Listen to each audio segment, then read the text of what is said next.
Entonces, hoy vamos a tener la conversación sobre el Perú con la participación y liderada por Gina Vargas y por Cecilia Olea, y ellas le dieron el título de Desde la transición democrática, o sea que vamos a aprender de la transición democrática en el Perú hacia una democracia que la califican como fallida, y en todo este proceso nos enseñarán sobre la relación del movimiento feminista y de mujeres en el Perú.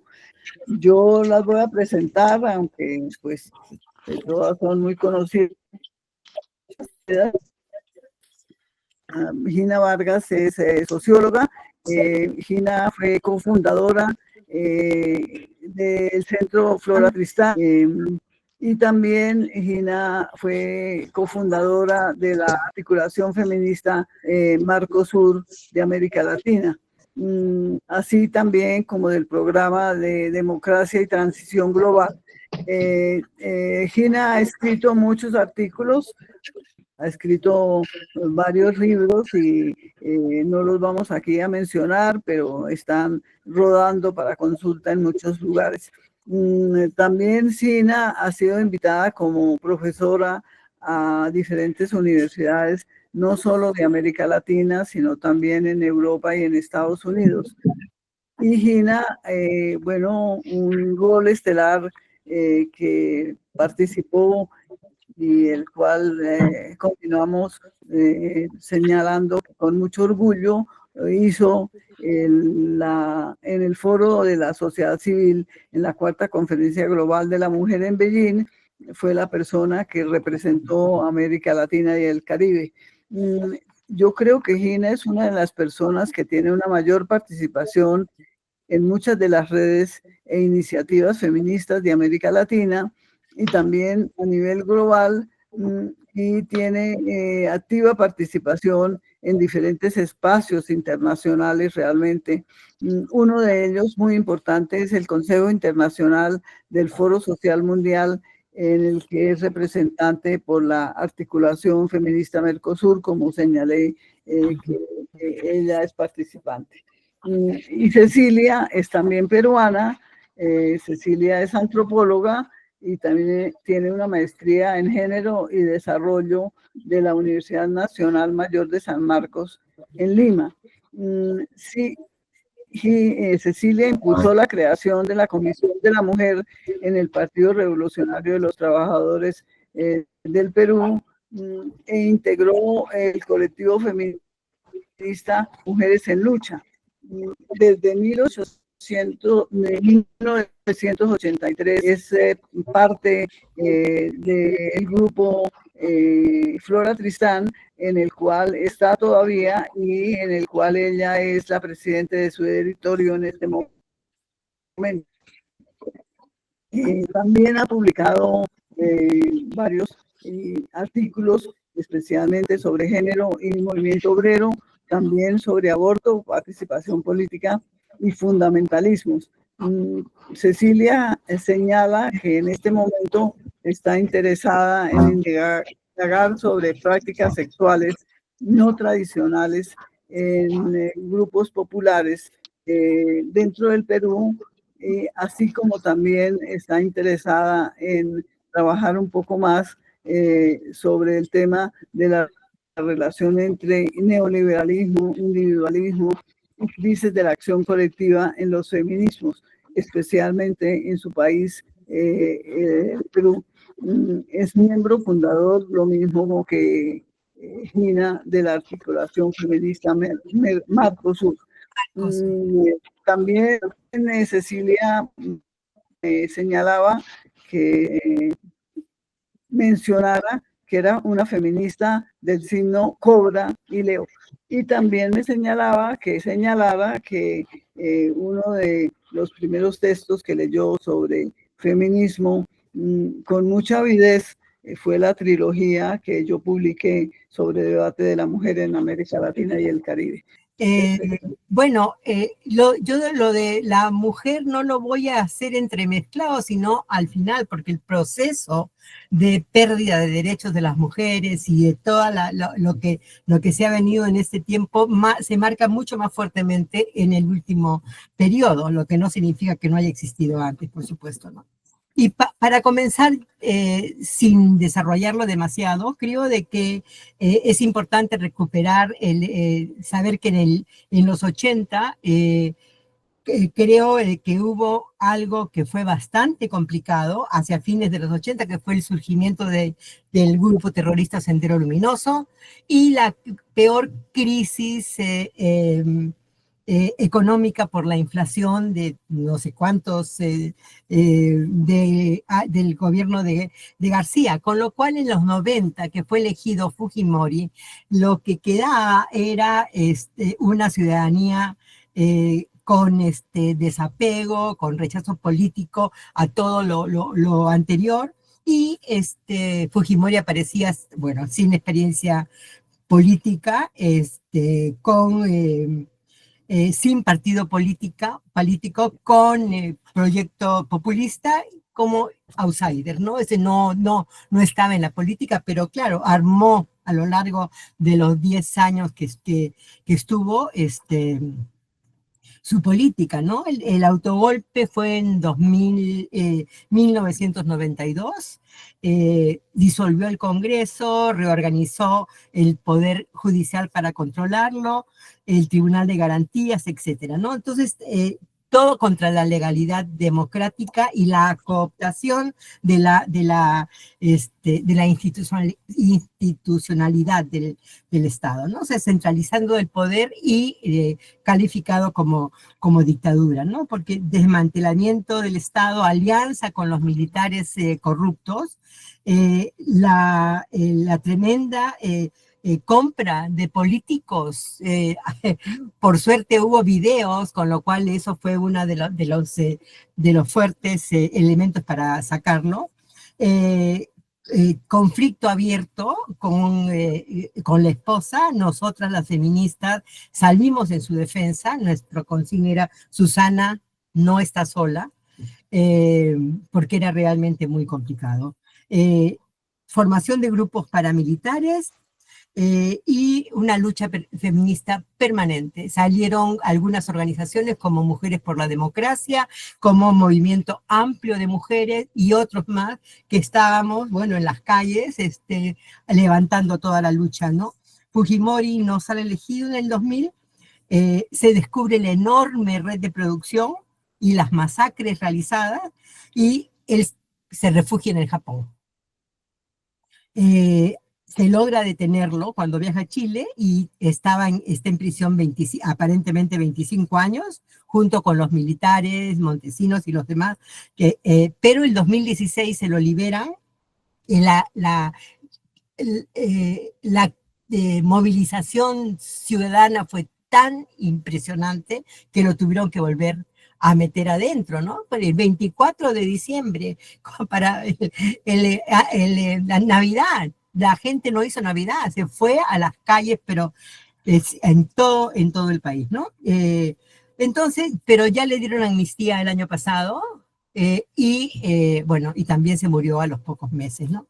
Pero lo están tratando de recuperar como figura importante para el país, ¿no? Cuando ha sido un dictador asesino. Bueno, entonces viene lo que se llamó, lo que se quiso hacer como transición democrática, donde, o sea, una búsqueda política, ¿no? O sea, estuvo el que era presidente del Congreso en ese momento, Valentín Paniagua, excelente, sentó las bases para recuperar la democracia, creó la Comisión de la Verdad, que tenía que ver con todos los crímenes de los militares y de Sendero Luminoso,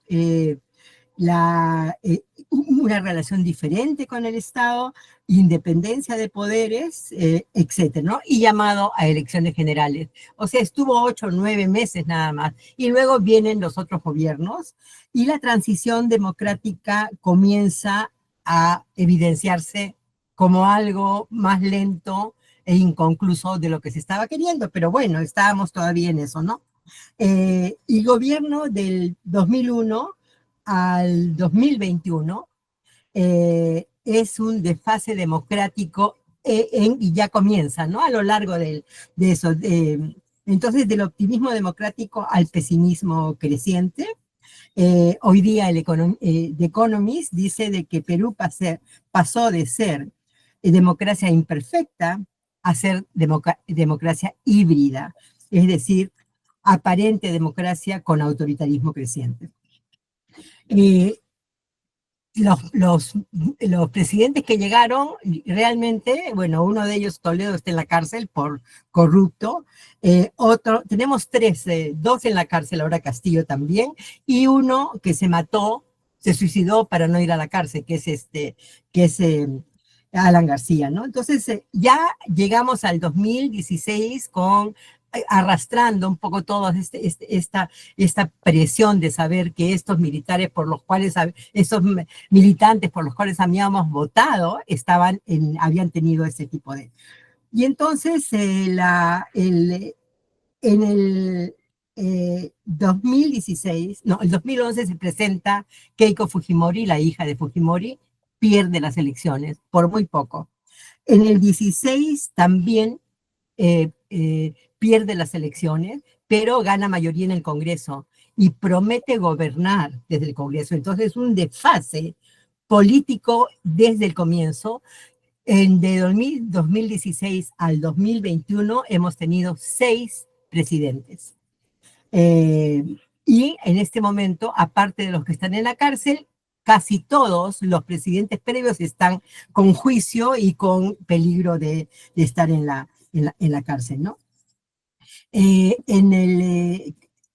Luego se dan masivas movilizaciones en contra de Fujimori y retroceden, tienen que meterlo de nuevo, ¿no? No así en este último periodo, ¿no?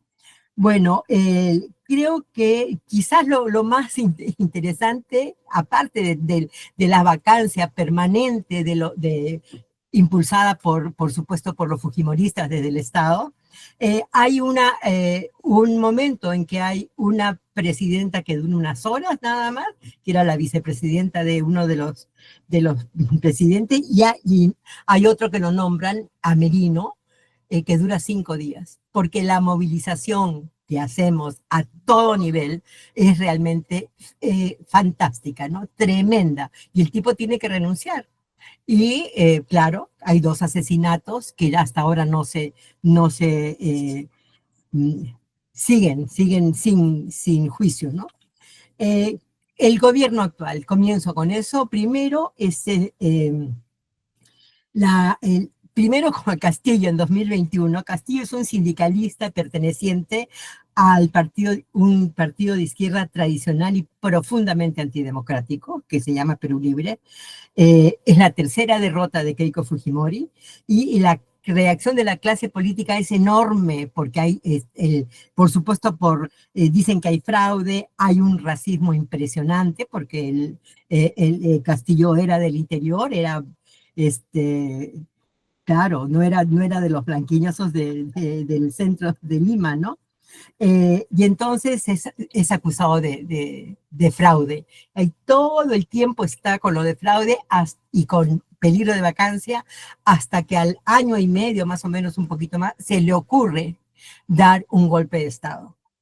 Se presenta en televisión y dice, se disuelve el Congreso, y por supuesto dura 2 horas el golpe, pero bueno, simplemente lo cogen y está en este momento en la cárcel, ¿no? La movilización es enorme, especialmente del sur andino, pero también llega a las regiones de la costa y también a Lima, aunque no con esa fuerza, ¿no?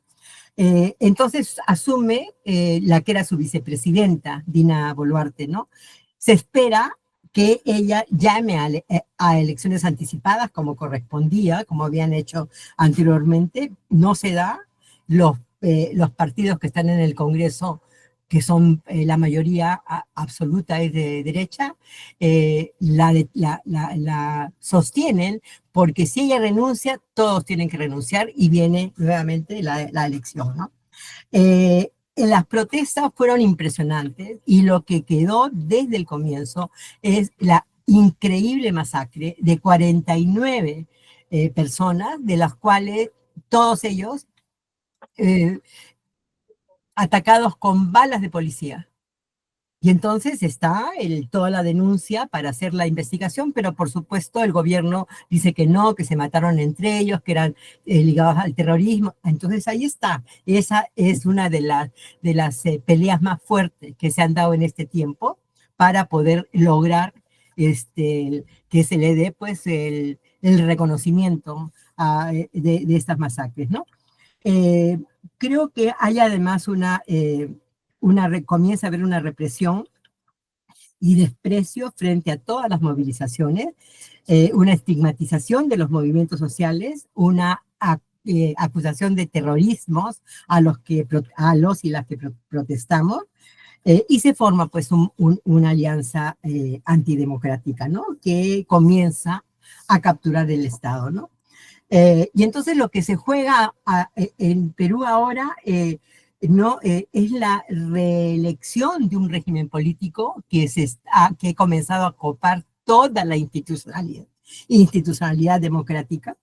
Y entonces hay un avance muy, muy fuerte de la ultraderecha, hay surgimiento de grupos antidemocráticos movilizados que hacen ataque muy fuerte a los opositores y las opositoras, ¿no? Y comenzaron a cambiar la legislación para su beneficio, porque en este momento de los 130 parlamentarios que existen, 67 están con juicio político por una serie enorme de razones, ¿no? Entonces, han tirado abajo detener previamente a los que se sospecha que tienen historia o que han hecho algún acto delictivo para poder investigarlos, ¿no? Es una cosa corta, de 15 días, 20 días, y si no ya lo mandan a prisión preventiva. Eso lo quitaron porque querían defender al hermano de la presidenta, que estaba acusado de haber usado su poder para nombrar gobernadores que además le daban plata a él para organizar su partido. Allanamiento, cuando hay allanamientos, ya no es que uno entra, sino que tiene que tener a su abogado. Y entonces mientras viene el abogado, toda la casa, el sitio se limpia y no encuentran absolutamente nada, ¿no? Luego hay dos instituciones fundamentales cooptadas, que es la Defensoría del Pueblo, que no les digo lo que está haciendo porque es atroz, y el Tribunal Constitucional, que le da la razón en todo, por supuesto, al gobierno. Y quieren más, o sea, el Poder Judicial y el Ministerio Público está permanentemente asediado, quieren controlar también el jurado electoral. Bueno, todo eso está en la agenda de estos, ¿no? Entonces, creo que la Constitución, una de las exigencias de las movilizaciones era la Asamblea Constituyente, que por supuesto no la aceptaron. Y sin embargo, el Congreso ha cambiado 50% de la Constitución con sus propios decretos, y todo para beneficiar porque además es un Congreso con ligazones con las redes de corrupción y con las redes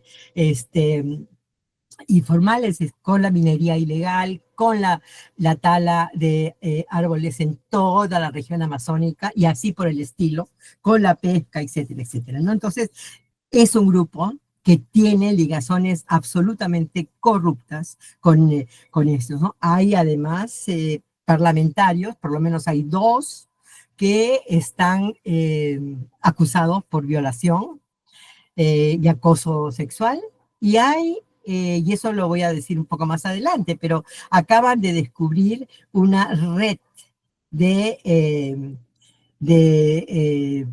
prostitución en el Congreso, contratando chicas y teniendo, bueno, ni siquiera iban a trabajar, teniendo relaciones con ellas, y todo eso está en este momento inundando las noticias, y sin embargo hacen lo imposible para no hacerlo, ¿no? Eh, entonces, esto creo de que es impresionante la forma además que persiguen las movilizaciones, que las acusan, como les digo, de terroristas, y cómo capturan, ¿no? Todo esto del Estado, ¿no? Entonces hay un tremendo retroceso de la arquitectura jurídica y por supuesto de respeto a la democracia y a los derechos humanos, ¿no es cierto? Y Dina Boluarte es una figura absolutamente intrascendente políticamente, es tremendamente mediocre. Él solo llega al poder y le comienza a dar un toque derechista, a pesar de que Castillo y ella se llamaban, entre comillas, de izquierda cuando estaban en la... Bueno, es absolutamente frívola, egocéntrica, con sus intereses personales. Tiene 3 juicios en este momento, que se los digo después, porque son además increíbles metidas de pata antidemocráticas. Pero bueno, por suerte está en este momento en dentro de la fiscalía, ¿no? Están haciéndole, y por eso el tremendo ataque a la fiscalía, al poder judicial, porque son ellos y ellas las que están llevando adelante esta exigencia de seguir con las investigaciones de los parlamentarios, conseguir las limitaciones de ella, ¿no?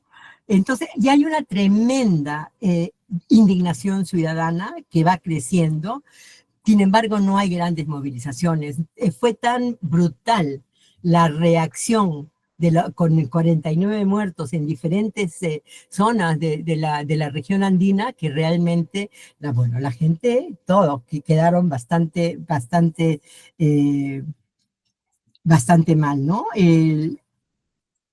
Ha habido, claro, la construcción civil está movilizándose, también los choferes de los transportes públicos, porque hay la inseguridad ha crecido en forma absolutamente espantosa. El nivel de sicariato que hay, el nivel que hay de pedirle plata a las tiendas, a los choferes para que les den, y si no los matan. Es decir, la cantidad de asesinatos que ha habido en este momento dado por este sicariato y por estos robos ha sido realmente impresionante, ¿no? Y el gobierno no reacciona, o sea, reacciona haciendo ¿cómo se? Ay, bueno, tratando de suspender la legalidad en los sitios donde se da como a fuerza, pero sin ningún tipo de éxito, ¿no? En este momento hay 2 asesinatos hechos por el gobierno. Uno es una de las mujeres que era la voz en la prostitución del Congreso, y otro que era gerente en una, una empresa que daba latas de comida a los colegios de las zonas más pobres, y que era carne de caballo o simplemente estaban podridas, ¿no? Entonces, bueno, ese más o menos es es el de tener el Estado fallido, el cambio de gobierno, de presidencialismo a parlamentarismo, ruptura el, el, del equilibrio de poderes y su autonomía, cambio de régimen político, de democracia a autoritarismo, que algunos incluso dicen que es fascista. Y bueno, la democracia, y con esto creo que 2 minutos para terminar, a pesar que el 90% de los peruanos están en contra del régimen, Dina tiene 3% de aprobación. Nadie ha tenido esa cantidad tan ínfima. Y el Congreso también tiene 5% de aprobación, pero bueno, eso no está en los cálculos de ellos, ¿no? Entonces la democracia está, muchas personas decimos, ¿no? De que la democracia tiene no solamente un desbalance permanente, sino que es una democracia que está agonizando. Otros dicen de que hemos llegado a un momento en que esto no se puede llamar democracia, que hay un proceso aceleradísimo de democratización, ¿no? El escenario futuro es dramático. Cosas como, por ejemplo, un dato escandaloso, el gobierno cambió el método de medir la pobreza. Entonces, de las 29 indicadores de salud, hay una sola que aparentemente abarca todo, con lo cual, por supuesto, el análisis de la pobreza no se da, ¿no? Entonces, ¿cuáles son los escenarios futuros? Yo creo de que en esta fragmentación de la sociedad, sin partidos políticos que están tremendamente debilitados, en este momento hay 40 partidos políticos inscritos para las elecciones.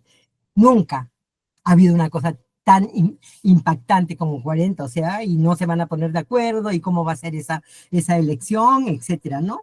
Porque hay evidentemente dificultad de armar coaliciones electorales, ¿no?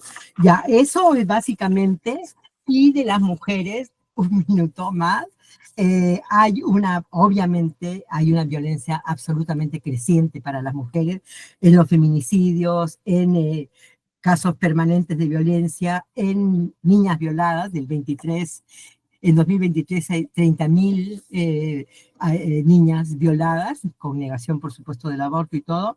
Están eliminando el Ministerio de la Mujer, a 2 congresistas acusados de violación, y el Congreso no decide. Eliminación de la paridad que ya estaba conquistada, eliminación de la educación sexual en los colegios, porque la derecha está presionando para eso, contra toda forma de disidencia sexual, violencia hacia las mujeres que protestan, especialmente las mujeres indígenas, acusándolas de ser malas madres porque están con sus hijos. Realmente, y la red de prostitución en el Congreso aún sin castigo, pero lo que han hecho es decirle a la mujer 2 cosas. Primero, que no vayan con minifalda, y segundo, de que no tomen tragos, porque entonces no pueden controlarse después. O sea, lo que han hecho estos hombres totalmente patriarcales, se les echa la culpa a las mujeres, ¿no? Bueno, no es todo lo que les quería decir, pero ya. A la otra es que la DINA trató de hacer propaganda con el hecho de que era la primera mujer presidenta, y por eso la estaban fregando, ¿no? Le estaban criticando. Y nosotros sacamos un cartel, ¿no? Que decía, no es la primera mujer, es la primera dictadora, ¿no? Y con eso hicimos mucha campaña. Ahí está. Eso es. Espero que sea más claro. Bueno, primero quiero felicitar la iniciativa que ha tenido Magdalena y agradecer la invitación a reflexionar sobre qué está pasando en este caso en el Perú. Tal como Gina ya lo planteó, el Perú es una república fallida. La independencia fue pensada y financiada no desde dentro del país, estoy hablando de antes de 1821. Se hizo mediante préstamos a no menos de 5 países, entre ellos Colombia, y fue una independencia de criollos. ¿Qué importancia tiene esto con lo que vamos a hablar ahora? De que el racismo, la exclusión y el clasismo han estado presentes a lo largo de toda la vida republicana. En ese sentido, hay cosas que no se han superado, no es que sean nuevas, sino que no se han superado. Durante el siglo XX, las expresiones de los feminismos tuvieron un enfoque de reforma, de cambios, también centrados en el Estado, no solamente cambios culturales, sino también centrados en el Estado, desde el derecho de las mujeres a la educación superior, derechos laborales, y en los últimos 20 años del siglo pasado, se consiguieron también una serie de derechos muy importantes, ¿no? En lo laboral, la ampliación de la seguridad social a las integrantes de la familia, lo cual incluyen convivientes. Legalmente está reconocido a igual trabajo, igual salario. Otro aspecto muy importante fue la reforma del Código Civil en la parte de familia, tanto la del 84, que se hizo después, el anterior era de 1924, y también el 2015 se han hecho reformas al Código Civil. Una de las cosas más importantes ha sido la igualdad de las mujeres casadas con las mujeres solteras.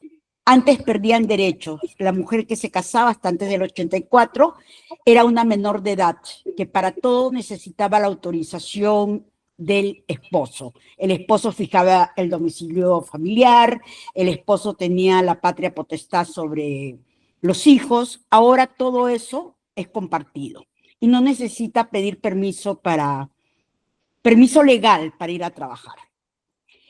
Creo que si vemos también en lo que se ha hecho en este siglo, es decir, ya el feminismo que nació a finales, en las últimas 2 décadas del siglo pasado, y que sigue actuando en este siglo, me parece que hay 2 cosas muy importantes. Uno, que confluimos más o menos 4 generaciones de feministas, es decir, desde chiquillas de 16, 17 años, hasta mujeres que formaron los tradicionales, en el sentido de trayectoria, organizaciones feministas como Flor y Manuela, que están entre los 90 y los 80 años. Y en el medio, como ustedes se podrán imaginar, todas las edades.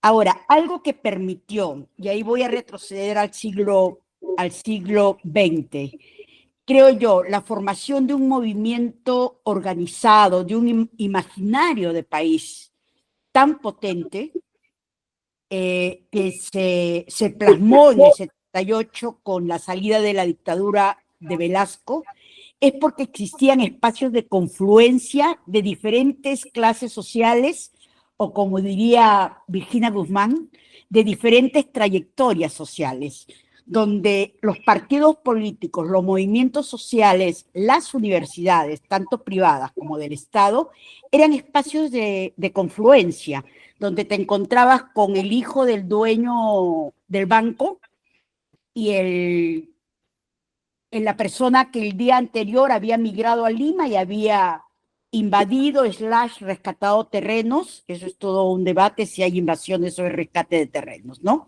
Pero habían espacios de confluencia de diferentes trayectorias sociales. Hoy día eso no existe. No existe, uno, porque en el 70 éramos 13 millones de habitantes en todo el Perú.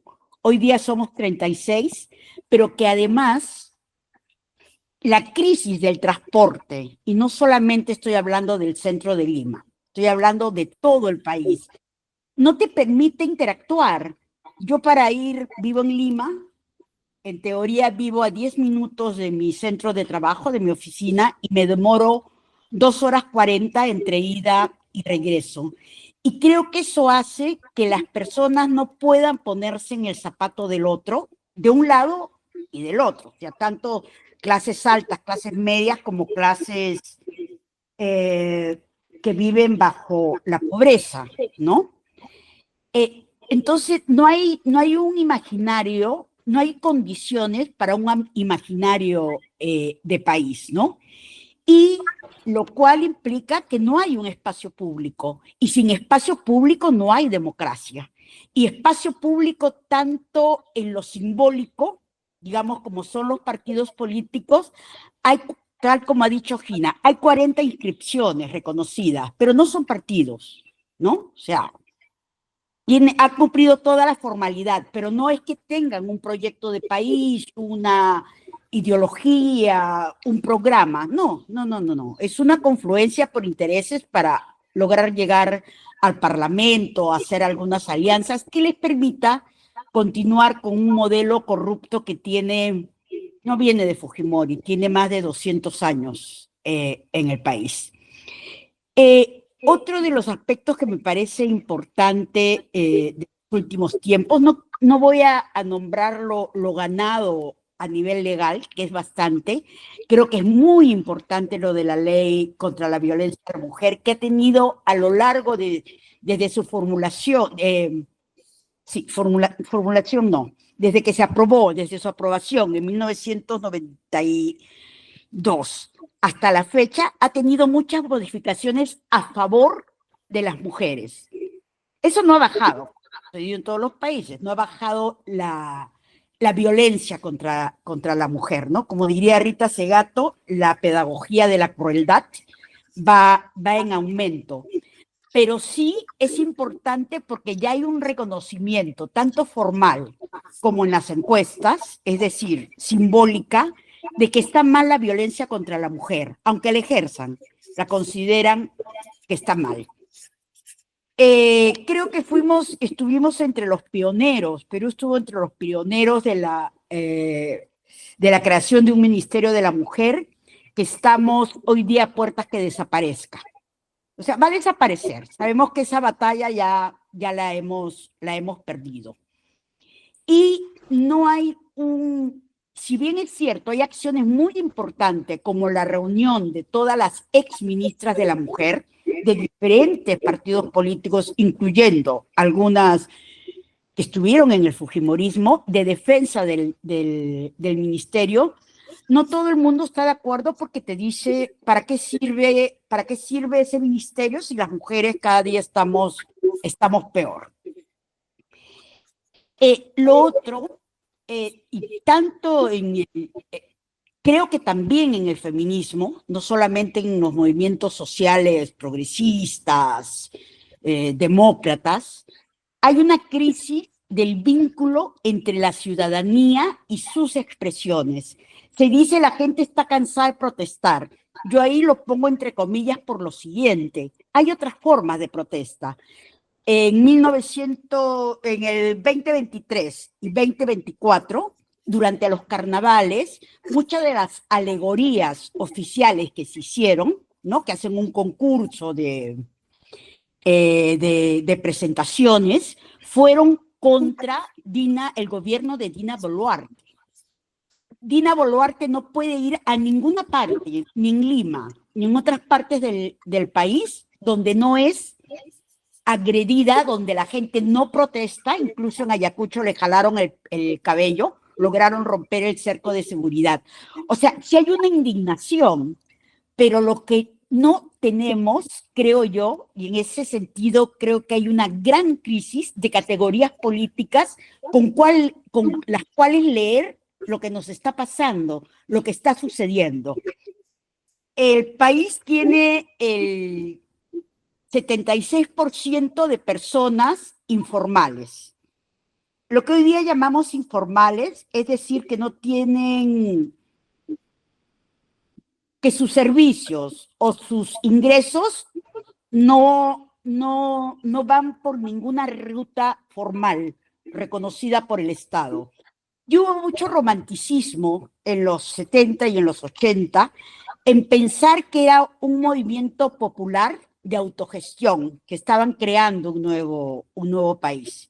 Y no se ha creado ningún nuevo país. Lo que se ha fortalecido y mucho más se ha alimentado, ha engordado con las políticas neoliberales es un individualismo donde lo que interesa eres tú.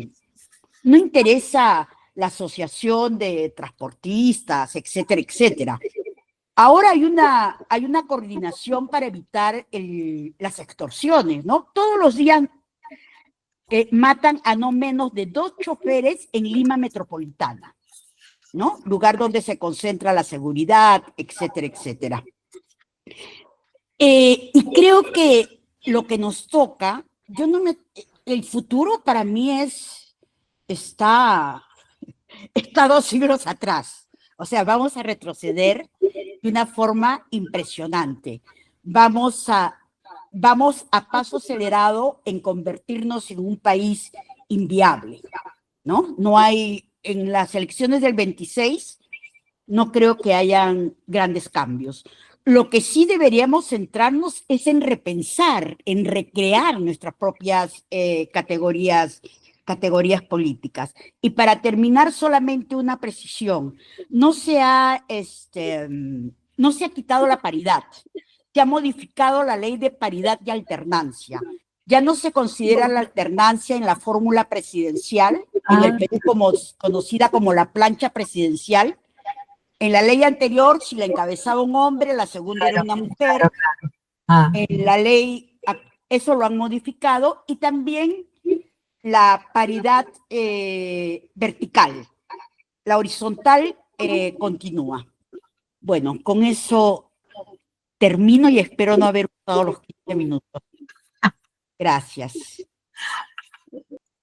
Bueno, muy buenas tardes. Me alegra mucho de volverlos a ver y de esta conversación que me parece que es muy, muy importante y clave en este momento de la historia de nuestros países y finalmente como la historia mundial de la que estamos participando en este momento. Solamente quería pedirle a Cecilia ampliar un poco, profundizar un poco sobre esa propuesta que ella tiene de repensar nuestras propias categorías políticas para entender una mayor comprensión de la realidad actual.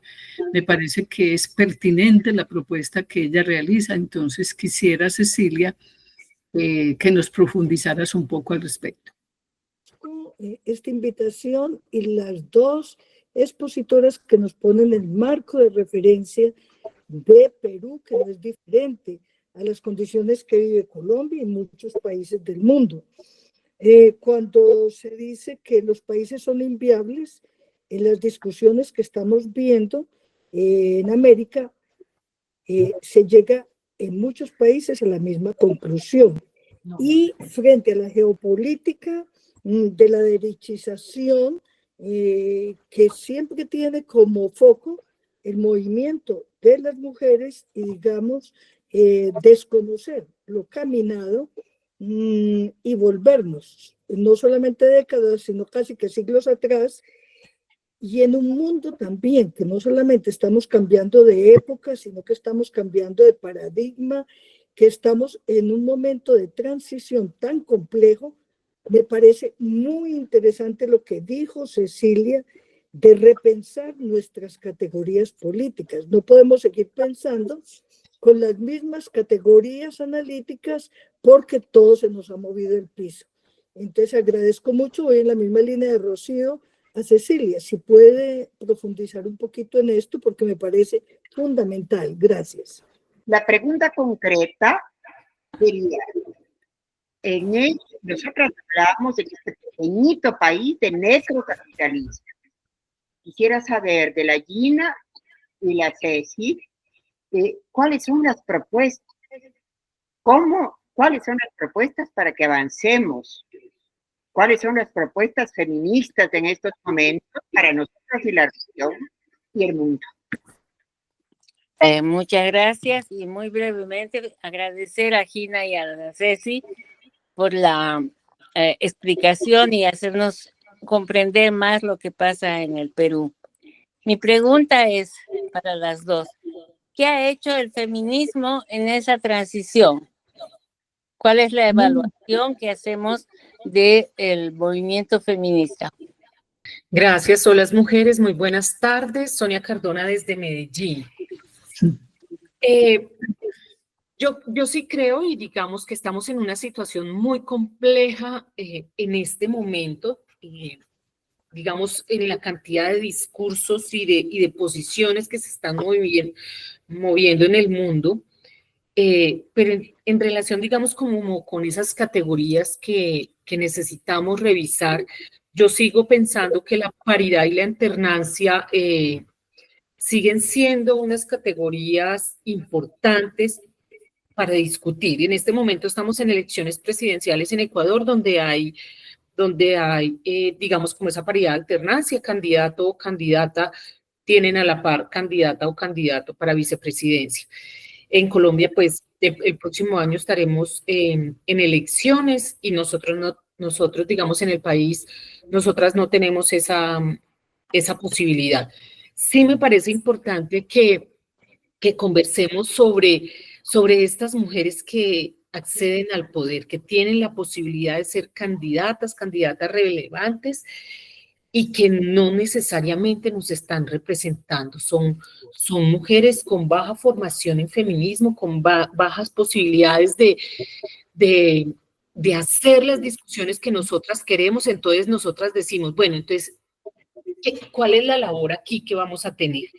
Porque no podemos ser pasivas en estos procesos electorales, ni como candidatas, ni como electoras, y necesitamos seguir impulsando procesos. Yo, a riesgo de parecer mujerista más que feminista, yo sigo apelando a la paridad y a la alternancia. Un abrazo, mujeres.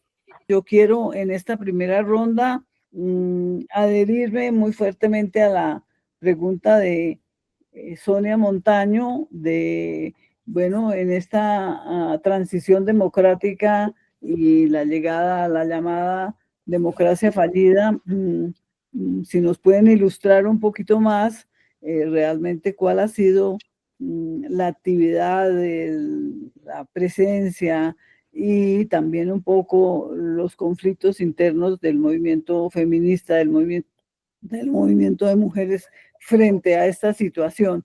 O sea, una cosa es estar dentro de la movilización total ciudadana y otra el mismo movimiento. Si nos pueden ilustrar un poco más sobre eso. Ya, creo que una de las cosas fundamentales es la forma en que nos ha cambiado el horizonte político y subjetivo y emocional con todas estas dimensiones, que es lo que tan acertadamente está diciendo Cecilia, ¿no? Y qué es lo que está pasando con el movimiento feminista. Yo creo que el compromiso mayoritario es básicamente por ver cómo se sostiene la democracia de tal forma de que simplemente no perdamos todas las posibilidades, ¿no? Entonces, yo creo de que hay muchas jóvenes que creo que es interesante, hay muchas diversidades que antes no existían con esa fuerza, o sea, feminismos indígenas, feminismos afroperuanos, como en América Latina en general en este momento, ¿no? Por supuesto, transexuales es otra forma de conexión con estas diversidades, reconociendo la riqueza de esta forma de expandir el movimiento, ¿no? Diciendo que no, la igualdad no es lo que nos une necesariamente, sino va acompañada del reconocimiento de una diversidad que está teñida de desigualdad además, ¿no? Entonces, lo que hacemos es defensa, como les digo, de los derechos conquistados, plantones, marchas, cada que hay. Ahora, por ejemplo, ayer hubo una marcha frente al Ministerio de la Mujer, a ver si es que se soluciona, pero no son marchas tan masivas, no llegamos en este momento a hacer una cosa así como demasiado amplia como podíamos haber hecho en el pasado, ¿no? Lo importante, como les digo, yo creo de que la extensión del feminismo hacia otras conexiones y realidades, y cómo las regiones están articuladas y con mucha fuerza, especialmente aquellas regiones donde ha habido más masacres, ¿no? Pero en general, las regiones tienen algo bastante desarrollado, hay paneles que se realizan permanentemente sobre lo que se está perdiendo, sobre la democracia, toda esa hay una fluidez de reflexión que creo que es importante, ¿no? A pesar de no ser una cosa masiva, ¿no? Y en relación a las mujeres que están en el poder, yo creo que está claro para todas nosotras, ¿no? Que un cuerpo de mujer no garantiza una mirada transformadora, ni mucho menos, ¿no? Yo me acuerdo que para la época de Fujimori puso 4 mujeres de su partido, claro, como en la mesa de directiva del Congreso, ¿no? Y yo me acuerdo que nosotros hicimos toda un gran panel donde la idea fundamental que levantamos nosotras era: esas mujeres no me representan. Entonces, todo lo que significa la representación de las mujeres a nivel político y a nivel emocional, creo de que es fundamental también comenzar a replantearlo y a mirarlo, ¿no? Creo que ahí estoy. Las propuestas feministas para que avancemos, que dice Clara, creo que es un poco lo que he dicho acá, ¿no? O sea, el tratar de ver cómo ampliamos más las fuerzas de los feminismos en diferentes partes del país, y cómo asumimos la democracia como, y la lucha nuestra por los derechos, por supuesto, de las mujeres, para no perderlos, pero sabiendo de que el género por sí solo no nos está llevando a donde estamos queriendo. Entonces, que es una articulación, por supuesto, de raza, clase, etnia, edad y todo lo demás, ¿no? Entonces, creo que esa mirada a una democracia que tenga esta apertura es una de las orientaciones fundamentales que estamos queriendo desarrollar. Difícil contestar, sí, difícil contestar todas las interrogantes. Voy a tratar de, sin, digamos, volver a hacer otra reunión, ¿no? Yo creo que el feminismo estuvo muy presente en sacar a la dictadura y en ser propositivo y persistente en toda esta transición. En algunas cosas tuvimos éxito. Creo que para mí uno de los mayores éxitos fue el de la paridad, la alternancia horizontal y la alternancia vertical. Y las modificaciones a la ley de violencia, que creo que el reconocimiento del feminicidio, por ejemplo, ¿no? Y creo yo que ahí lo que nos toca, uno, es escuchar. El país es un país súper centralista, súper centralista. Uno se lo imagina, personas como yo, que he nacido en Lima, vivo en Lima y he vivido en Lima la mayoría a lo largo de mi vida. Tengo la suerte de poder ir al interior del país, ¿no? Pero uno no se imagina, si es que no tiene esa posibilidad, cómo está funcionando. Y pongo un ejemplo. Mientras el Congreso ha acordado que todo lo de género sale de los cuadernos, libros del Ministerio de Educación, y también la educación sexual integral, nosotras en un lugar como Cusco, y no estoy hablando de la comunidad más perdida de Cusco, de la capital de Cusco, a 40 minutos en transporte público. Tenemos convenio con la unidad de UGEL, se llama, Unidad General de Educación Local, Unidad General de Educación Local, ¿no? Para trabajar educación sexual integral. Y están todo el mundo felices porque en aquellos colegios donde hemos intervenido trabajamos con alumnas y alumnos, con menores de edad. Necesitamos permiso del Ministerio de Educación, permiso de la representación local, ¿no? Del ministerio, permiso de aceptación y permiso de la directora del colegio y de padre, madre de familia, porque son menores de edad, si no estaríamos, nos pueden acusar de secuestro, cualquier cosa, ¿no? Y se logra hacer, lo logramos hacer, ¿no? Y es como en Lima dicen una cosa, pero allá está sucediendo en el mundo real, es completamente diferente, ¿no? Creo que una cuestión clave para construir nuevas categorías que van a salir de la lectura, del diálogo, ¿no? Creo que es justamente la escucha, creo que es escuchar, porque muchas veces hemos tenido esa práctica venimos de esa práctica, por lo menos yo vengo de esa práctica vertical de la izquierda de los 70, donde algo era la línea correcta y todo lo demás eran las líneas incorrectas. Y por más que nos deconstruimos, continuamos, ¿no? Y creo que eso es una cosa clave y también hacer aquello que es posible. Nosotras implementamos en las comunidades indígenas amazónicas, una de las cosas que hacemos es que en el reglamento interno de la comunidad se incluya como una falta la violencia contra la mujer. Las penas son una gallina, son limpiar el espacio principal del colegio, qué sé yo. Hay muchas feministas que dicen les están bajando el nivel de sanción. Nosotros decimos, es lo que se puede hacer. O sea, ahí no vas a pretender que llamen a la línea 100 porque no hay teléfono, no hay señal. No vas a pretender que vayan a presentar la denuncia a la comisaría porque no hay comisaría.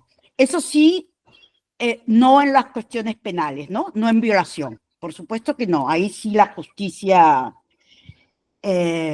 tal como lo dice el Código Penal. Entonces creo que si algo hay que hacer es persistir. Tenemos que persistir. Y persistir implica también incluir nuestros sentimientos de forma iluminada, con luz, quiero decir, no con iluminación divina, sino con luz, de forma clara, dándole un espacio a lo que son los sentimientos. Hay mucha desconfianza, hay desolación, hay sentimiento de, bueno, mejor nos vamos a Suiza o a sembrar lechugas, ¿no? Jamás yo imaginé que iba quizás un estancamiento en la ampliación de derechos, pero no los retrocesos que estamos viviendo, nunca lo imaginé. Y eso tiene un efecto en lo subjetivo, en las ganas de ir o no ir a la marcha, y en también saber cómo respondes. Lo otro creo que es la cuestión de la dignidad, y ahí es centrar las políticas del cuerpo. Creo que parte, por ejemplo, de la soberanía alimentaria que demandan las organizaciones indígenas, sobre todo, no son las únicas, tiene que ver con políticas del cuerpo. Somos también lo que comemos. Evidentemente, no voy a hablar de derechos sexuales y de derechos reproductivos porque es obvio. Y lo otro, la espiritualidad. O sea, creo que no podemos, hay que repensar el laicismo. Y hay que repensar las acciones que también, como feministas laicas, hacemos, porque yo trabajo en un país donde el 97% de personas son creyentes de todo, o sea, hay de todo, no hay solo, el católico no es solo católico, son católicos, son animistas, como se diría de forma académica, etcétera, pero eso hay que incorporarlo. Porque justamente si no le damos el espacio a debatir esos temas, a debatir si son indeseados, indeseables, no son seres humanos las personas de la diversidad sexual, si nuestro cuerpo, el lucir las piernas, el tener escote es lo que provoca la violación, si no discutimos eso, o que hay hombres que nacen así porque Dios habrá lo que hace, la divinidad sabrá por qué lo hace. Creo que eso hay que debatirlo.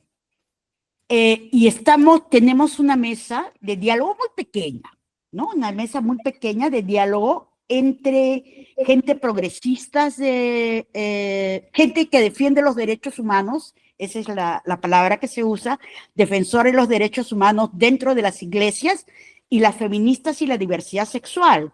Nosotros hacemos la parte del texto que nos corresponde y las otras personas la parte bíblica, por decirlo de alguna manera. Y han sido muy útiles esos productos, algo que yo no me hubiera imaginado, pero jamás se me hubiera imaginado que iba a participar tan activamente en la mesa y que los materiales que se están produciendo son tan eficaces. Y eso implica también un cambio Yo recuerdo que cuando me inicié en la izquierda, estaba en el colegio, la revolución estaba a la vuelta de la esquina. Entonces todo había que hacerlo rápido. Creo que no. Creo que ahora es al revés. Nuestra revolución, que es una revolución feminista, que queremos que sea revolución feminista, intercultural, que reconozca un orden. No estoy diciendo el orden existente, un orden, pero yo sí creo que sin orden no se pueden hacer las cosas. Eso implica paciencia, eso implica décadas. Eso no lo vamos a lograr a la vuelta de la esquina ni porque hagamos 80, 90 o 100 plantones. Y hay que priorizar también. Tiene que ver también con el uso del tiempo en la política. Bueno, muchísimas gracias por la comprensión que han tenido de mi rollo con el micrófono aquí del aparato este. Bueno, les estoy hablando entonces de mi celular. No, la verdad que es que yo en estos días pensaba, nosotras las mujeres nos planteamos más mujeres, más democracia, y resulta que eso no ha sido así. El tema es que uno analizando, digamos, lo que ha pasado en el acceso de las mujeres a los espacios de poder, uno lo que encuentra ahí particularmente es todo un tema, digamos, de oportunismo, un tema, digamos, de aprovechamiento del otro, de la otra, es decir, todas las cosas que nosotros en general habíamos planteado como que no eran exactamente la democracia. O sea, entonces, la democracia es simplemente llegar a los puestos del Estado y en eso fundamentalmente, es decir, en un gran sector de las mujeres feministas se ha dado eso como un hecho. ¿Ven? Entonces, pienso que, es decir, que hay mucho oportunismo y entonces lo que tendríamos que mirar es qué es la democracia, es decir, que repensar otra vez qué es la democracia para las mujeres y qué es la democracia en general, digamos, para la sociedad. Eso es un elemento que a mí, digamos, decir, me está dando vuelta. Por ejemplo, yo pienso que hay mujeres que en América Latina en este momento se las están jugando por los valores democráticos y resulta que yo no he sentido, no he visto, tal vez es que lo he pasado por un lado y no me he dado cuenta lo suficiente, pero yo no he visto, digamos una respuesta, digamos, de las mujeres que nos decimos democráticas a procesos como los que se están dando en toda América Latina. Yo creo que ahí hay algo que nos debemos mirar. ¿Ve? Y efectivamente, yo lo que pienso es que, bueno, es decir, la democracia como la habíamos pensado, como la habíamos soñado, está en decadencia. ¿No era esa la democracia? ¿Estábamos equivocadas o qué hacemos? Gracias. Muchas gracias, Magdalena. Miren, yo lo que estoy preocupada es por el avance de la extrema derecha en la región y además la falta de perspectivas democráticas actuales, a pesar de que tenemos un grupo muy importante de gobiernos de izquierda, digamos, Chile, Colombia, bueno, una serie, pero también tenemos este auge de la extrema derecha que es muy, muy grave y que se plantea en primer lugar el enemigo es el movimiento feminista y amplio de mujeres. ¿Y por qué es el enemigo? Es porque acá en el Paraguay tenemos una serie de medidas importantísimas en contra, por ejemplo, de la perspectiva de género. La prohibición de la perspectiva de género es un tema importante. Y yo quería saber cómo está eso en el Perú actualmente, qué es lo que se puede ver, pero además de eso, es muy interesante porque es uno de los gobiernos de mujeres y los gobiernos de mujeres últimamente no se han destacado precisamente por ser los más avanzados y los más progresistas, digamos, y menos aún haber apoyado a... y en tercer lugar, quiero saber cómo son las relaciones internacionales del Perú ahora, ya que parecía que tienen unas relaciones espléndidas con China por la inauguración de hace poco, pero no sé cómo es en este contexto de los Trump, Milei y demás. Eso. Gracias. Pues las preguntas del INE no las puedo, no es el tema que yo iba a comentar. Voy a decir 2 o 3 cosas más bien puntuales que dialogan con lo que ha presentado Gina y Cecilia. Y porque brevemente me parece muy bueno que haya, en el caso de Perú, me parece muy bueno que miremos como situaciones extremas, que yo creo que el caso de Perú es una de ellas, situaciones extremas que son difíciles de comprender cuando uno mira desde fuera, situaciones extremas que tienen que ver con momentos de interrupción institucional y momentos de interrupción del tejido social o cambios, y yo creo que esos dos han ido con manera muy abrupta, el periodo de Velasco, el periodo de Fujimori, Sendero, y ahora último, una desinstitucionalización diferente, que tiene que ver con circuitos de criminalidad, de corrupción, que es muy distinta, y con un momento, tal vez el único lado que le puedo comentar a Ine, de geopolítica, en que el mundo está actuando también de manera, digamos, no sé por qué hay un FI, de una manera también distinta, donde coincido totalmente con que el género tiene una centralidad, y eso nos coloca ante muy grandes desafíos a las feministas, ¿no? Entonces, esa historia larga no la voy a decir ahora, pero tiene que ver con otro elemento, porque Cecilia colocó la informalidad, yo quiero colocar la comunalidad, es decir, la cierta trayectoria rural de mujeres, porque nos preguntamos siempre qué pasó con ese lado racista, con el lado de mujeres indígenas. Es de esas zonas rurales donde está viniendo ahora la resistencia social. No con proyectos reformadores necesariamente, que no con proyectos democráticos. Castillo también vino de esa fuente, pero esa fuente en el Perú no tenía mayor visibilidad política y ahora la tiene, y la tiene también con mujeres. Por ejemplo, Condorcanqui, que es una zona amazónica, comienza a protestar la comunidad de Condorcanqui en selva, las violaciones que han ocurrido por maestros de escuelas.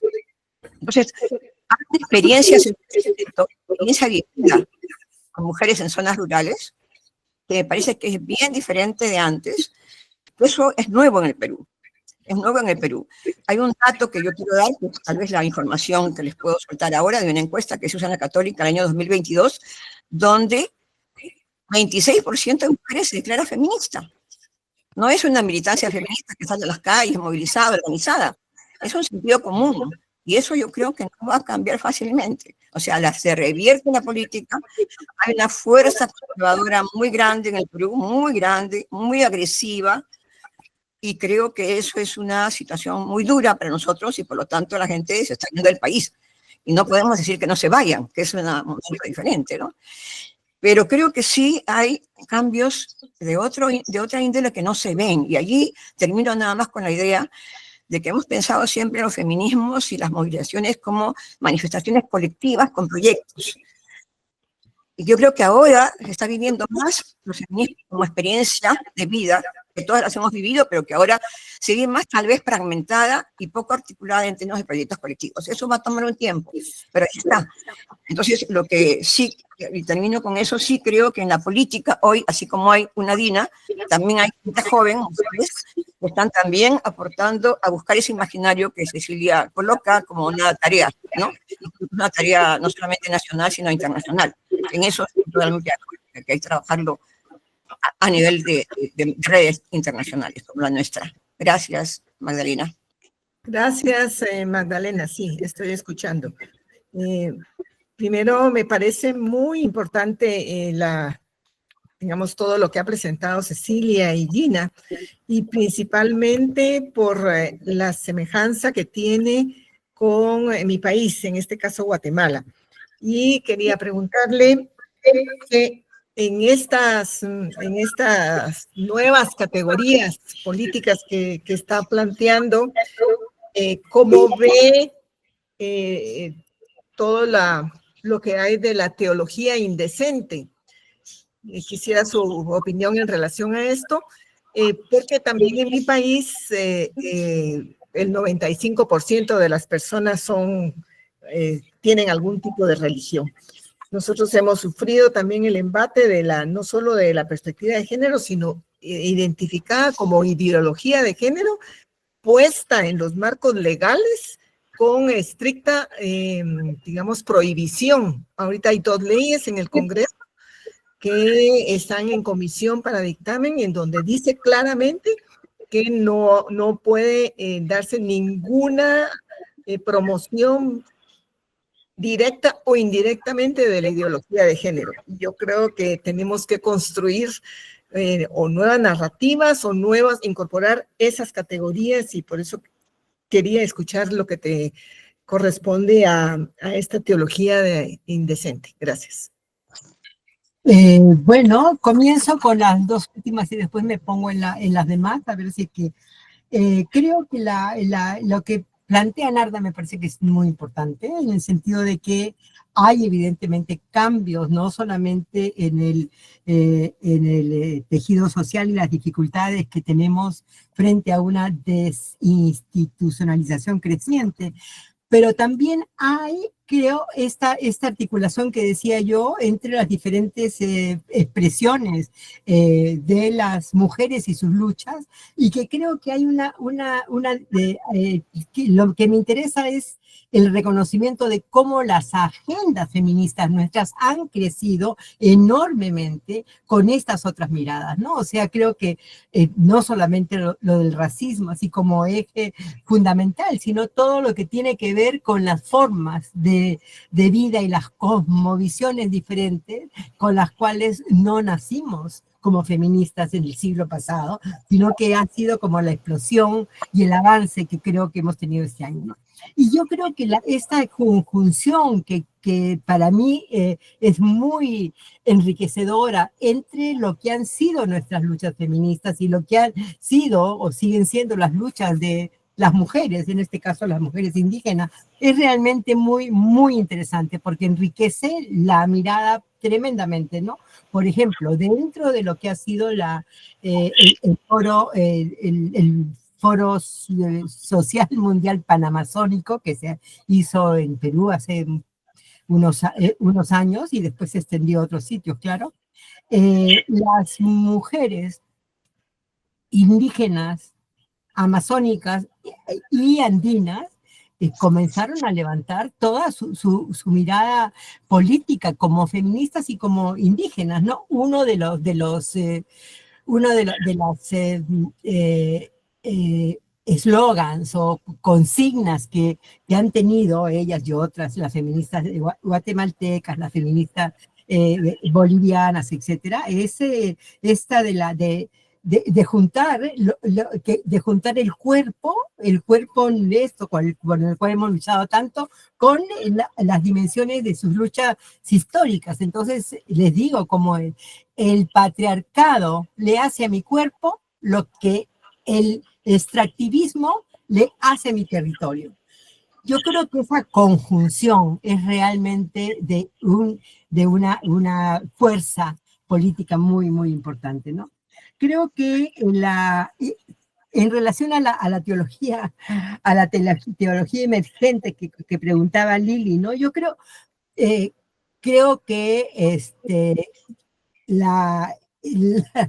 Es cierto que la población en América Latina en general es bastante creyente de diferentes formas. Sin embargo, creo que también hay tendencias importantes en América Latina en ese sentido, ¿no? De alguna forma de acá también salió la teología de la liberación, que le costó entender lo que pasaba con las mujeres, pero al mismo tiempo cada vez más está avanzando en eso y con mucha dedicación, ¿no? Creo que hay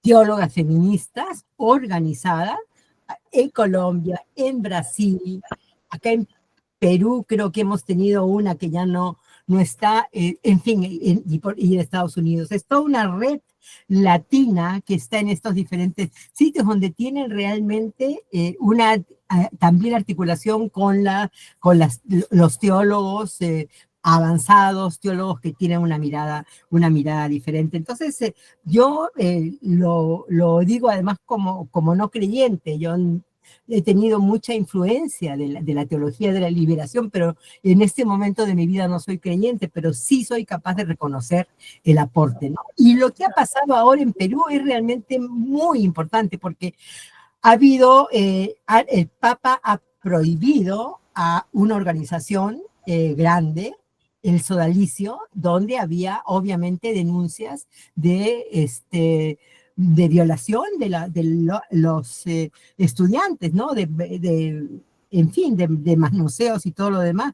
Entonces, ya lo suspendieron hace poco, ¿no? Hace como 15 días, creo.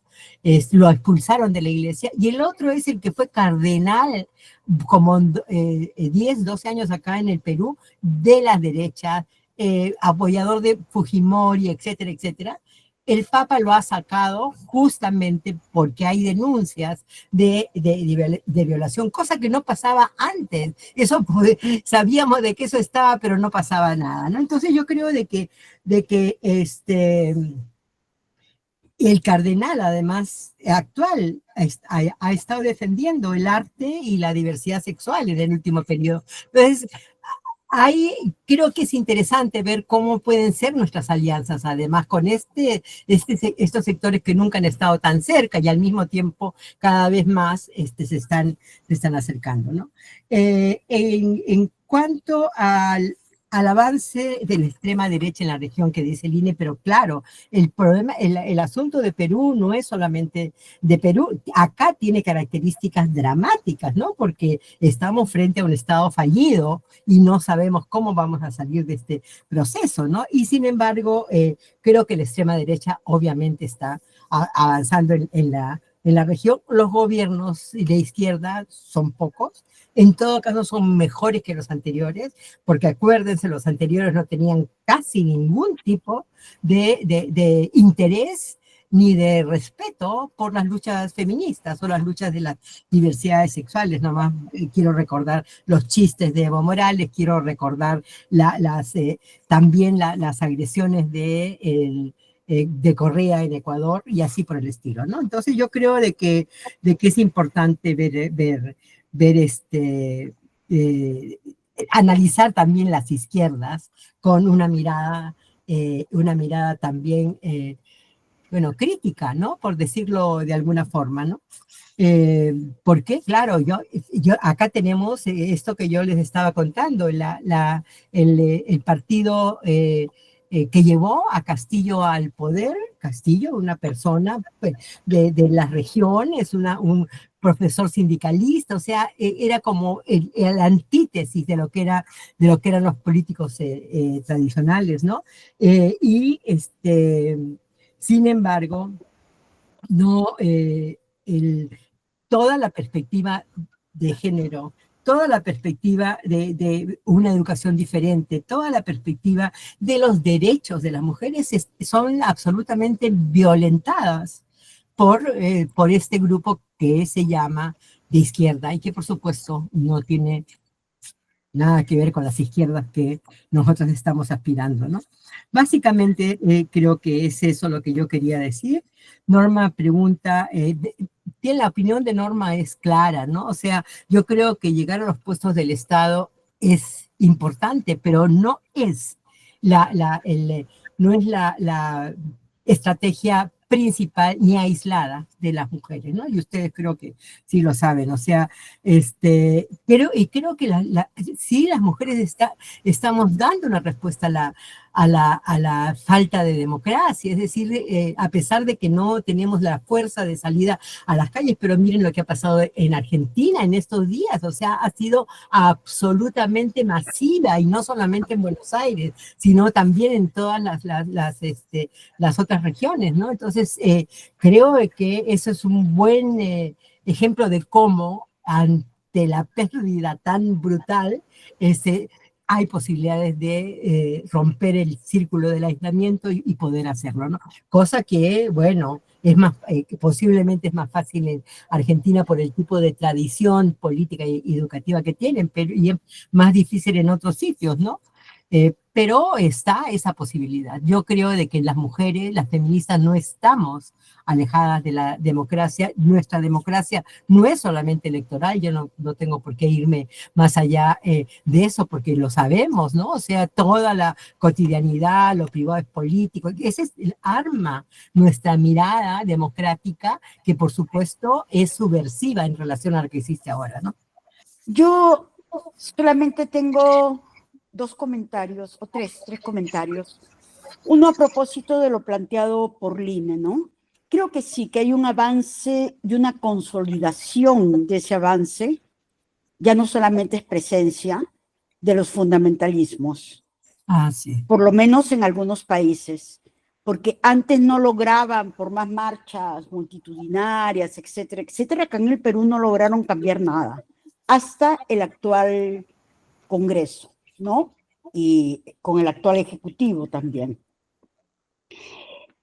Hoy día en la mañana justo estuve leyendo el papel que juega Márquez en el gobierno de Milei, el que escribió el libro junto con Laje, y sí, ese es realmente de terror. Acá también se quitó lo de la perspectiva de género en las políticas públicas, se ha prohibido el lenguaje inclusivo, ya no hay las, los, no, porque todos somos iguales, universales, etcétera, es decir, hombres.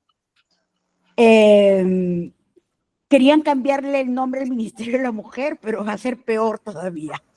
Van a desaparecer, ¿no? Con la fusión. Y como señaló Narda, sí, o sea, hay nuevas generaciones académicas de feministas que están haciendo cosas evidentemente muy, muy interesantes, ¿no?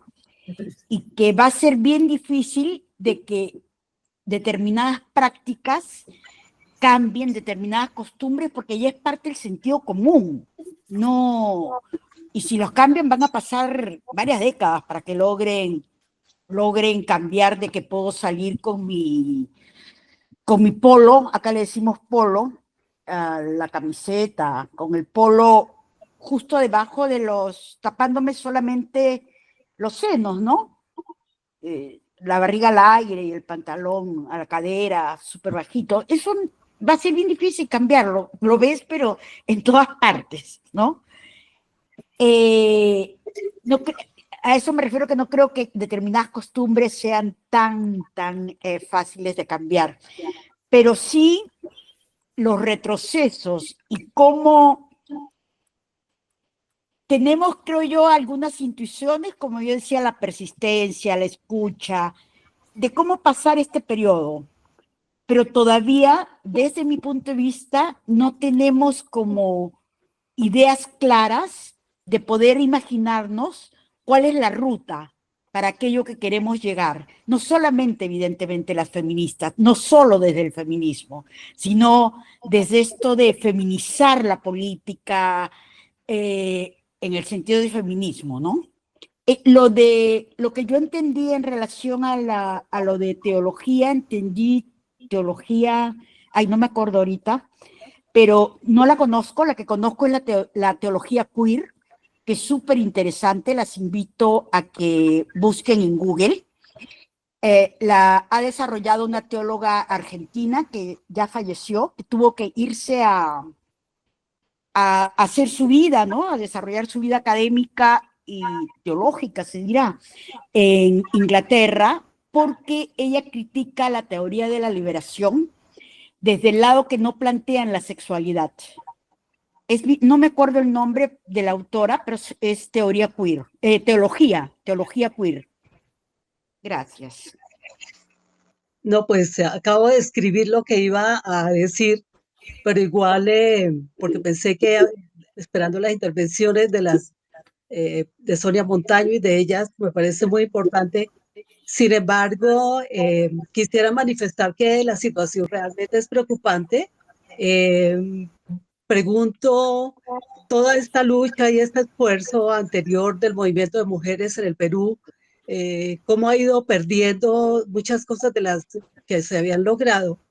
Y pienso que en algo siempre he venido insistiendo, y es que muchas veces los movimientos de mujeres se localizan y de sus acciones, sus esfuerzos en el nivel nacional, y no se articulan desde lo local, desde el poder local de las mujeres, para generar realmente esas alianzas y esa conciencia crítica que permita ir ganando terreno también en los otros poderes, en el legislativo, en el ejecutivo y en el judicial.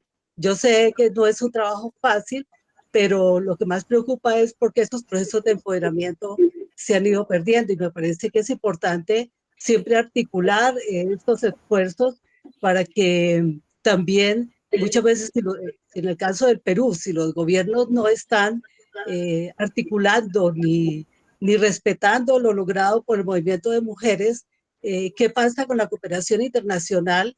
También ahí para apoyar con unas condiciones toda esta acción y que se adelanta con los procesos de mujeres.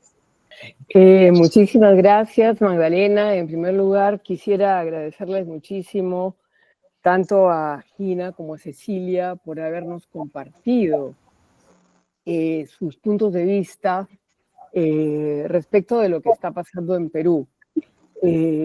Muy valioso me parece este recorrido que hizo Gina por la reciente historia, y creo que también los claroscuros que pone Cecilia me parece que nos dan muchos elementos para pensar cómo se sale de esto. Yo tengo, digamos, quizás preocupaciones adicionales, ¿no? Una tiene que ver con, me pongo en la cabeza de las economistas feministas y cómo analizarían la situación del Perú, ¿no? Creo que hay que recordar que el Perú ha sido el gran experimento neoliberal, ¿no? Creo que esta característica, digamos, que se implanta en los 90, tiene una huella muy, muy fuerte actualmente, y de alguna forma hay un tipo de explotación de la fuerza de trabajo de las mujeres que es, yo no digo totalmente diferente, pero tiene unos matices que son diferentes, que valdría la pena, digamos, mirar también. No estoy tan segura de que el Perú sea un Estado fallido, en el sentido que me parece que justamente lo que están tratando de ver es cómo, y eso desde el fujimorismo, cómo disminuir al máximo el Estado para que las fuerzas económicas justamente tengan una enorme capacidad de acción. Entonces a mí me gustaría explorar un poco ese camino también, si ha sucedido, ¿no? Si hay estos signos y se mantienen estos signos en el Perú para, digamos, un régimen más, entre comillas, autoritario, con un parlamento que puede dirigir y dominar a un poder ejecutivo. Y de alguna forma me parece también que muy, muy interesante lo que ha planteado Narda, que la reacción ha venido de sectores andinos, de sectores pobres, de sectores indígenas, y creo que eso no es una cosa menor en el caso del Perú. Es más, yo diría que no sería raro que esto tenga mucho más efecto dentro de Lima que es el gran distrito electoral, digamos, justamente por lo que ustedes han dicho, que es el lugar donde se deciden las votaciones, ¿no? Entonces, yo tengo algunas dudas sobre esto y, por supuesto, creo que es muy cierto que hay que recorrer el camino de la espiritualidad y meterlo a la política, porque sin espiritualidad, el Perú es un país sumamente espiritual, ¿no? Si no hay una comprensión de esta espiritualidad, definitivamente creo que la política así meramente racional en el Perú nunca ha funcionado, y la derecha lo tiene mucho más claro que la izquierda. Entonces, esas son mis pequeñas reflexiones, agradeciéndoles nuevamente tanto a Gina como a Cecilia, y por supuesto a Magdalena y a todas las colombianas que se les ocurrió este maravilloso espacio. Gracias. Hola, ¿cómo están? Bueno, les hablo desde Venezuela. Muchas gracias por esta participación tan bonita, tan instructiva, ¿no? Sobre el Perú, donde se escucharon cosas que no suelen escucharse en los medios de comunicación. Bueno, quería hacer una reflexión, una pregunta. Sí, bueno, la pregunta es qué hacer, ¿no? Como todo, ¿no? ¿Cómo podemos encarar este futuro? Me da la impresión que lo que ha ocurrido, no solamente en el Perú, sino lo que va ocurriendo en América Latina y en el mundo con el ascenso de las derechas, es que las izquierdas no han logrado la redistribución necesaria, porque en realidad muchas están, Milei, Trump, están llegando por el voto popular, ¿no? Y el voto popular, que en realidad lo que está reclamando es que, bueno, me parece a mí, tomando esa distinción entre identidad, reconocimiento y redistribución, que de repente en los últimos tiempos se ha venido poniendo el acento en el reconocimiento de la identidad y un poco menos en la redistribución. Lo cierto es que, por ejemplo, yo entendí que Gina, por ejemplo, estaba tocando un poco ese tema cuando hablaba de que, bueno, no hay tampoco una reacción, aunque desde otros países, como yo, que no vivo en Perú, hemos visto que sí hubo reacción popular, hubo marchas, hubo actividades, pero esas no fueron suficientes, ¿no es cierto? Porque también cuando los gobiernos o la corrupción o los poderes fácticos se instalan durante mucho tiempo en el poder, es muy difícil sacarlos de ahí porque el poder se reproduce a sí mismo. Es decir, el poder tiene esa gran ventaja, ¿cierto? Que no necesita, en unos primeros momentos tiene que convencer, pero después si se logran los hilos de todos los poderes públicos, bueno, simplemente se reproduce así. Entonces, bueno, frente a eso me da la impresión que tenemos que, digamos, trabajar las dos cosas, dejar el trabajo por el reconocimiento, porque bueno, a las mujeres tienen que reconocernos, estamos ahí, sino también en busca de o sea, luchar por la distribución, esto que al final la gente evalúa en los momentos de salir a la calle y en los momentos de votar. Bueno, esa era la reflexión que quería. Sí, bueno, no, solo una cosa. Quería decir que primero, que me encanta el espacio, sigue siendo estupendo cada uno de los espacios que se han armado. Este me parece muy rico, además por la diferencia que tiene también entre las peruanas, cosa que es lindísima. Y la tercera cosa es que atendamos siempre al lugar desde el que estamos hablando. No hablemos desde... o sea, a ver, yo estoy sorprendida, sí, estoy un poco azorada, sí, ganó Trump, sí, hay un montón de cosas que están para la mierda, sí. Ahora, ¿voy a hablar desde ese lugar? No, nunca. Entonces, yo creo que estamos viviendo un momento donde hay una acumulación, y la acumulación lleva tiempo, ¿ah? Hay un tiempo para perder acumulación y hay un tiempo para hacer la acumulación. Y creo que entremos en este. Y para entrar en este, es muy importante el lugar del que hablamos. Eso nada más, porque también hay cosas que nos mejoran en otra parte, lugares, yo no estoy hablando del Uruguay, que ya sabemos, pero bueno, pero México también es una cosa tremenda la que está pasando. Lo que está haciendo Trump es tan loco, que está logrando que Canadá y México vayan a actuar juntos, o sea, que los chinos capaz que se juntan un poco más con los rusos. Es una cosa que va mucho más allá de lo que pasa en nuestros países. ¿Ah? Y entonces, creo que nuestra posición mental, nuestro corazón también, tiene que ser ese. Estamos acumulando fuerzas. ¿Para qué? Para contraatacar. Y punto. Eso nada más. Un abrazo.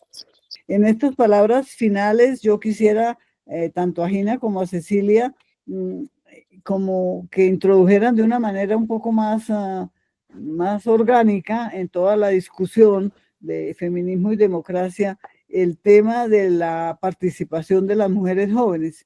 En algún momento Cecilia mencionó las 4 generaciones, pero en todo el análisis y todo el tiempo que hemos estado trabajando el tema de las democracias, siempre ha salido mucho el tema de las mujeres jóvenes desde diferentes ángulos.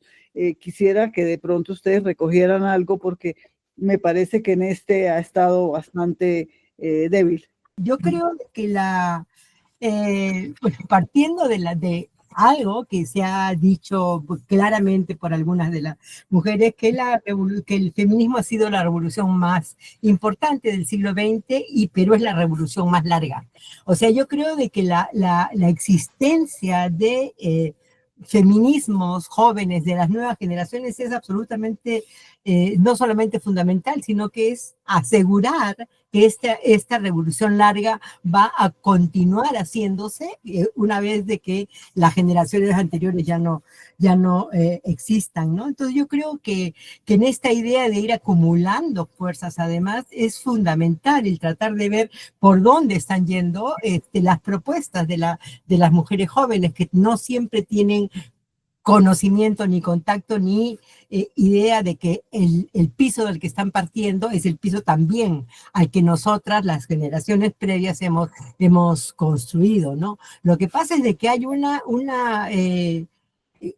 yo creo que los feminismos también el feminismo más antiguo, y reclamamos de que ellas no saben, que no están interesadas, pero tampoco nosotros estamos haciendo el esfuerzo para ver por dónde podemos hacer la conexión, ¿no? Yo creo de que los feminismos jóvenes, por lo menos en Perú, me parece que son bastante interesantes, con sus diferencias, con sus críticas a las ONG, con sus críticas a algunas de las luchas que tenemos, pero al mismo tiempo, bueno, armando su camino. Nosotros también comenzamos con críticas por todos lados para poder hacer los avances, ¿no? Entonces yo sí creo de que es una tarea fundamental y comenzar a profundizar más en las relaciones con las nuevas generaciones, ¿no?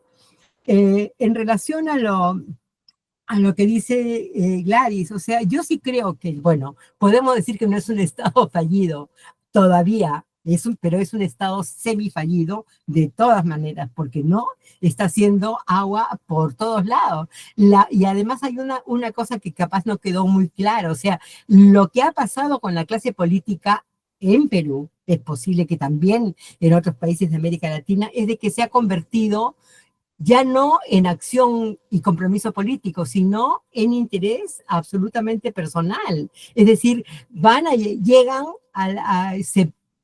hay 40 partidos, llamados partidos que no lo son, donde la aspiración fundamental de la mayoría de ellos es llegar al poder para poder tener más elementos para su vida, ¿no? Y no para ver cómo hacen las cosas más Entonces yo sí creo de que eso es muy grave, ¿no? Porque realmente la posibilidad de tener incluso conexiones con esta clase política, por suerte hay algunas mujeres que son buenas, pero son la minoría además, ¿no? Y hombres, bueno, también, pero en fin. Entonces creo que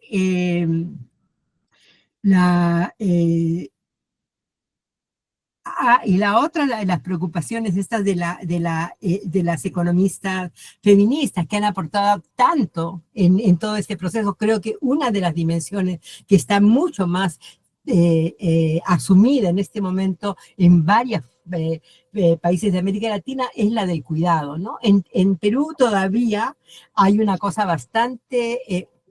pero todavía no ha agarrado la fuerza, bueno, por las mismas condiciones, ¿no? Que están ahí. Pero yo creo que eso es como fundamental. Es fundamental, además, saber cuál es el tipo de trabajo de las mujeres. La informalidad es absolutamente...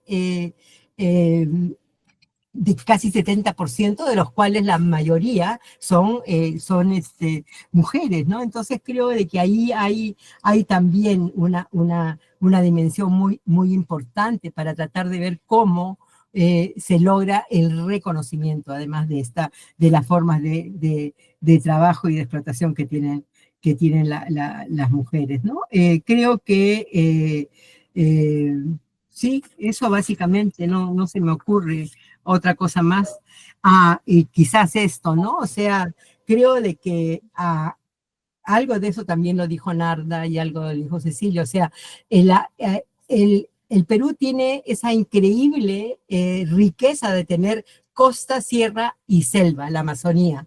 Pero lo que rige es la costa, sobre todo Lima, ¿no? O sea, el centralismo obviamente es un sueño que no tiene concreción, porque cada estado, cada una de las regiones tiene sus propias autoridades, o sea, es como una especie de fragmentación que dificulta mucho la posibilidad de articulaciones como más potentes, ¿no? Para llevar adelante propuestas que puedan avanzar mucho más fuertemente en un proceso de descentralización, pero que sea políticamente adecuado y productivo, ¿no? Y eso creo que es una de las cosas también que está faltando tremendamente, ¿no?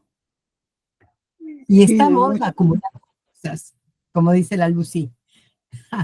Sí, justo quiero comenzar con lo que planteó Lucy, ¿no?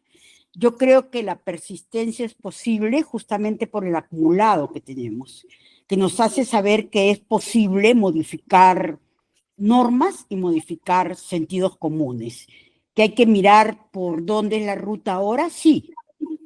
En el Congreso hay máximo 4 o 5 congresistas que pueden estar de acuerdo con no solamente nuestra agenda, sino con la agenda de derechos humanos, incluyendo ahí la agenda feminista de 130. O sea, no hay mucha posibilidad, digamos, de nada, ¿no?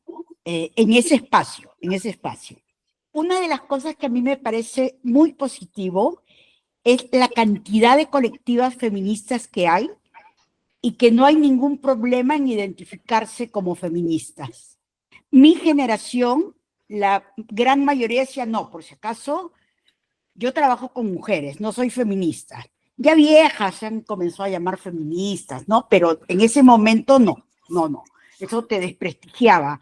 Mientras ahora a la chiquillada no le interesa y hacen cosas muy interesantes de este vínculo entre activismo y arte, que le llaman, creo que en varios países, ¿no? Artivismo. Pero para mí hay 2 dificultades que son puntos muchas veces de enfrentamiento. Uno, el odio gratuito a las ONGs feministas, a las organizaciones feministas, por decirlo de alguna manera, pioneras a partir de los 80, Flora, Manuela, bueno, es después, pero igual, ¿no? Ya tiene sus años. No quieren saber nada, se reúnen en el parque en vez de utilizar los 800 metros cuadrados que tiene Flora Tristán, que los tenemos justamente para eso, para que las personas se reúnan, versus el uso que sí hacen organizaciones gremiales. Entonces, es una cosa que yo sigo casi todas las asambleas, porque ahora se funciona con asambleas. Y lo otro es que desconocen cualquier actitud, espacio positivo dentro del Estado. No, nada sirve. El Estado no sirve, la ley contra la violencia no sirve, los centros de emergencia mujer no sirven, la línea 100 nunca te contesta, además ponen ejemplos, ¿no? Claro, hay tipos violadores dentro del que se descubren justamente a partir de la denuncia que están trabajando en el área de protección a la violencia contra la mujer, por supuesto. Nada es fantástico, pero ese desconocimiento del Estado a mí sí me preocupa, porque frente a todo, su propuesta es incendiemos al Estado. Y hemos vivido nosotras Sendero Luminoso y el MRTA. Entonces algo como que escalda mucho, por decirlo de alguna manera. Y algo que subrayó Gladys y que me parece que sí, que no lo hemos nombrado con suficiente fuerza, más allá de la categoría que usemos, es fallido o no es fallido, es que se está desmantelando, o sea, se está quitando la autonomía a las organizaciones, a la estructura del Estado, a la Fiscalía, el Jurado Nacional de Elecciones, la Oficina Nacional de Procesos Electorales, el Poder Judicial, el Tribunal Constitucional, ya Gina había mencionado al inicio la Defensoría del Pueblo. Y Fujimori lo hizo con mucha elegancia. Creo que lo hizo de forma fina, si uno compara lo que están haciendo ahora. Parte de las propuestas de Pedro Castillo era reforma en la Constitución, y de los opositores a Pedro Castillo era no hay que reformar la Constitución. Y han reformado 58 artículos de la Constitución, muchos de ellos vinculados a la estructura electoral, que vamos a estar, como se dice, con la soga al cuello el 2026, porque se van a jugar completamente con otras reglas de juego, muy, muy peligrosas, ¿no? Y creo que ahí sí, este punto, como digo, de la defensa del Estado como la aspiración de un orden, no estoy diciendo el que existe ahora ni el que existió hace 30 años, no, pero el Estado como expresión también del sistema democrático está muy subvalorado en las colectivas jóvenes. Y lo último que me sorprende mucho es la patologización de la discrepancia, ¿no? Si yo tengo una discrepancia en una asamblea, por ejemplo, por la consigna del 8 de marzo, me acusan uno de ser adultocentrista, dos, que con la forma como planteo estoy agrediendo, y hay que respetar la neurodiversidad, hay que respetar la neurodiversidad, y tengo la sospecha que es colocar a nivel patológico aquellas incomodidades que tenemos como mujeres por vivir en un sistema patriarcal. O sea, en nuestra época, en mi generación, el decir loca, era una persona pues que hacía algunas cosas díscolas, o no, era ilógico, estábamos quizás pensando más en lo cartesiano, no como una enfermedad. Ellas sí reivindican la neurodiversidad, y yo siento, voy a ser muy transparente, en algunos, por si acaso no estoy generalizando, ustedes saben de que nada se puede generalizar, hay de todo tipo de grupos, de que no puedes decir nada porque todas las agrede, las agrede. Entonces, es bien difícil un debate político, es muy difícil la construcción de un debate político, y ahí es donde tengo algunas dudas sobre hacia dónde va eso, hacia dónde van a ir esos grupos, hacia dónde van a acumular. Gracias. Bueno, Cecilia, muchísimas gracias por esta parte final con las jóvenes porque yo creo que queda muy bien para completar el panorama. Vamos a cerrar. Yo simplemente quiero agradecer realmente muy especialmente a Gina y a Cecilia por esta forma de enseñarnos sobre Perú. Definitivamente es muy complejo, conocíamos poco el panorama general, entonces muchísimas gracias. También quiero agradecerle a Beatriz Quintero su colaboración y realmente a las más de 60 personas que nos acompañaron, que estuvieron en esta charla, una realmente con la audiencia más alta.